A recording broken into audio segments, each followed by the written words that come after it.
उधर रूस से जारी जंग के बीच यूक्रेन की एक महिला ने अपनी 2 साल की मासूम की पीठ पर अपने घर का पता लिख दिया, जिसकी तस्वीरें सोशल मीडिया पर अब जमकर वायरल हो रही हैं। यही नहीं, उस महिला ने अपने घर के पते के साथ ही अपनी बेटी का नाम और उसके जन्मदिन की तारीख भी उसकी पीठ पर पेन से लिख दी। बताया गया कि उस महिला ने ऐसा इसलिए किया क्योंकि उसे डर था कि रूसी हमले में अगर उसकी मौत हो जाए या इस अफरा तफरी में वो अपनी बेटी से बिछड़ जाए तो कोई उसका नाम और घर के पते से उसको पहचान सके। इसके अलावा उसने एक पेपर पर भी उस बच्ची का नाम और पता लिखकर उसकी जैकेट में रख दिया। उधर चीन ने रूस और यूक्रेन के बीच सीजफायर का पक्ष लेकर डबल गेम खेलना शुरू कर दिया है। 24 फरवरी को जब जंग की शुरुआत हुई थी तब से अब तक चीन ने एक बार भी रूस की आलोचना नहीं की। यही नहीं, खबर आई है कि रूस ने सबसे पहले चीन से ही मदद मांगी थी। लेकिन अब जिनपिंग की चाल पुतिन और जेलेंस्की दोनों को अपने पाले में रखने की है। मतलब वो ये चाहते हैं कि उनके दोनों हाथों में लड्डू हो। एक और वो रूस से दोस्ती का दिखावा कर रहे हैं, तो दूसरी ओर यूक्रेन में दवाइयां और दूसरी चीजें भेजकर अच्छा बनने की कोशिश कर रहे हैं। Red cross society of China की ओर से वहां दवाइयों की खेप भेजने की तस्वीरें भी आईं।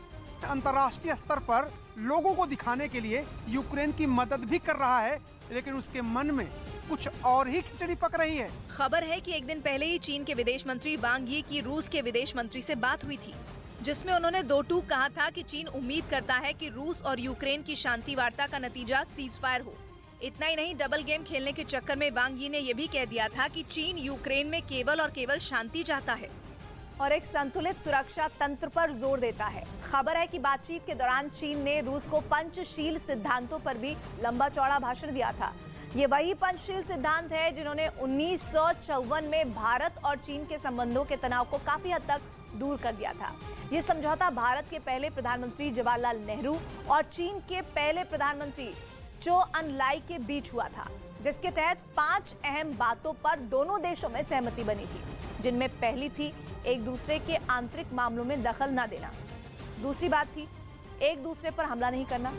पंचशील सिद्धांतों में एक और जरूर बात थी जो शामिल थी कि दोनों देश आपसी फायदे के लिए बराबरी रखेंगे और एक दूसरे का सहयोग करेंगे। आखिरी और सबसे जरूरी बात यह थी कि दोनों देशों का अस्तित्व शांतिपूर्ण तरीके से बना रहेगा।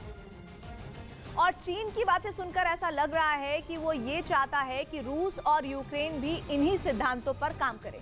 जिनपिंग के प्यादों ने पुतिन के मंत्रियों को इनके बारे में जानकारी भी दी थी।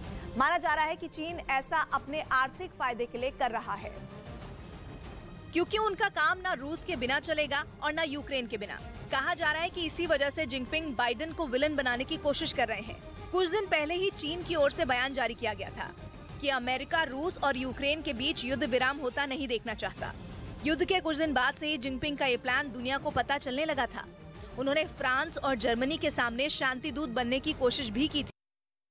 वहीं रूस के लगातार हमलों से खौफ में जी रहे यूक्रेन के लोगों ने वहां से निकलना तेज कर दिया है और इसके लिए डोनेस्क इलाके के रेलवे स्टेशन पर लोगों की भारी भीड़ उमड़ पड़ी और क्रामातोर्स्क के रेलवे स्टेशन के बाहर तक लोगों की कतार लग गई। ट्रेन के आते ही लोग उसकी तरफ दौड़ पड़े। कुछ भागकर उसमें चढ़े तो कुछ वहां पहुंचने के लिए पटरियां लांघते नजर आए। इस बीच वहां के मेयर ने लोगों से बात कर उनकी हिम्मत बढ़ाई। साथ ही देश की रक्षा के लिए दूसरे इलाकों में जा रहे अपने सैनिकों को गले लगाकर उन्हें रवाना किया। अपना शहर छोड़ने पर मजबूर कुछ लोगों की आंखों में तो आंसू तक आ गए।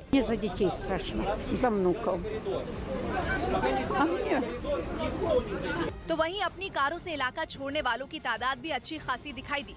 हाईवे पर जितनी दूर तक निगाह गई सिर्फ गाड़ियों की लाइन लगी नजर आई। एक तरफ शहर से लोग निकलते दिखे तो दूसरी तरफ फौज का बड़ा काफिला वहां दाखिल होता नजर आया, जिनमें कई टैंक और बख्तरबंद गाड़ियां शामिल थीं।